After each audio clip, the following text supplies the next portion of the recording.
I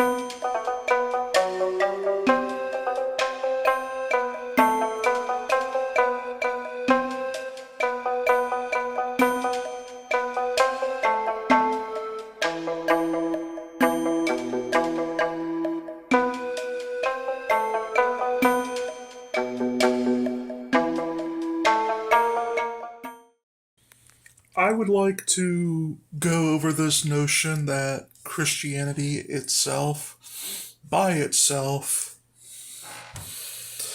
was the one that gave birth to modern science. And this is Mr. Brass going over it. I mean, there is a common claim amongst Christians that science arose only in Christian Europe and did so uniquely because of Christian ideas like a belief in a rational creator, the law like order of nature, providential design, human dignity, etc., which made scientific inquiry possible and favored its growth. Now, I'm not going to sit here and deny that Christianity had a part. It did. Christianity played a great part in science. It often played a supportive role in Europe's development of modern science with its institutions, patronage, motives, and some ideas, but it was not the soul of the decision. It's a product of many contributions and conditions, such as classical Greek philosophy and mathematics, medieval Islamic and Jewish scholarship, translation activity, technical and mathematical inventions, universities, commerce, and explores changing interpretations of scripture, and just specific early modern innovations in method and instrumentation. To claim that Christianity alone gave birth to science is historically inaccurate and ignores both non Christian antecedents and the complex social, political, and intellectual matrix that produced modern science. I mean, people should also just be aware Christianity was influenced by things like Stoicism, like from the early onset, as you could see from Paul. Paul knew how to speak to them, where to speak to Stoics and people that understood Stoic philosophy, because the idea that the universe has a rational nature is not a uniquely Christian proposition. Stoics held the same thing because they were pantheistic. They believed that the universe itself was sort of like God or godlike. And given that, they believed that it could be understood as well. So it wasn't a uniquely Christian idea. And Paul simply was a master of being able to tell these pagans, hey, look, you don't have to give up everything that you know in order to be part of us. And that there's actually some agreements that we can have on things. And that is sort of where Paul got a lot of his rhetorical strategy from.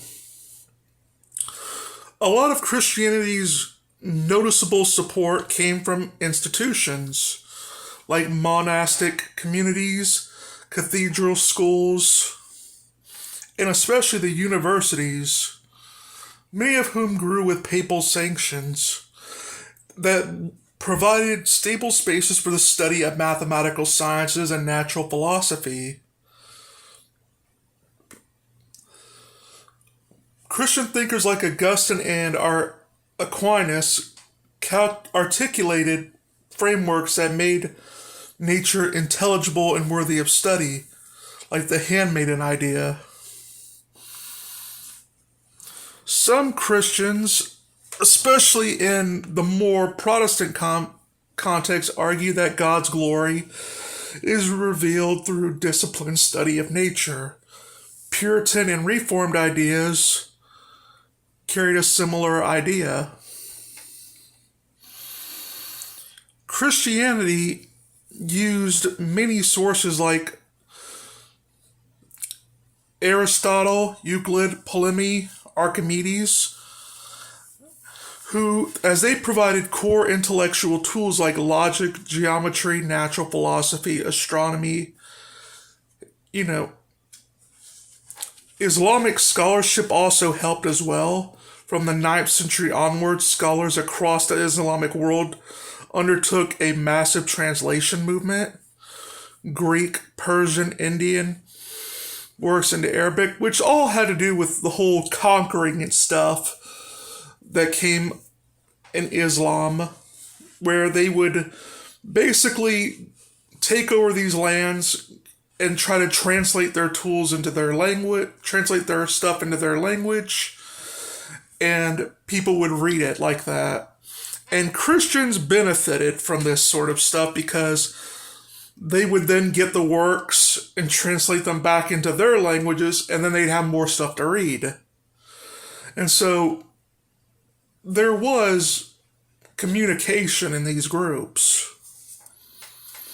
Technology and commerce helped this out with printing, improved ships, timekeeping, instrumentation like telescopes and microscopes, and the expansion of trade and exploration contributed crucially to the rise in experimental and observational sciences. Like better navigation, calendars, mining, and all this stuff. All this stuff goes into science. So it's not into the making of science. So it was not a purely Christian thing, even though Christianity did play a good factor in it. I say this as someone who does like Christian culture and what it has brought about, and I think it does have ideologically a lot to say. But I think that we should be careful not to worship it to the detriment of good history. Well, that is all for today. This is Mr. Brass saying goodbye and get wise.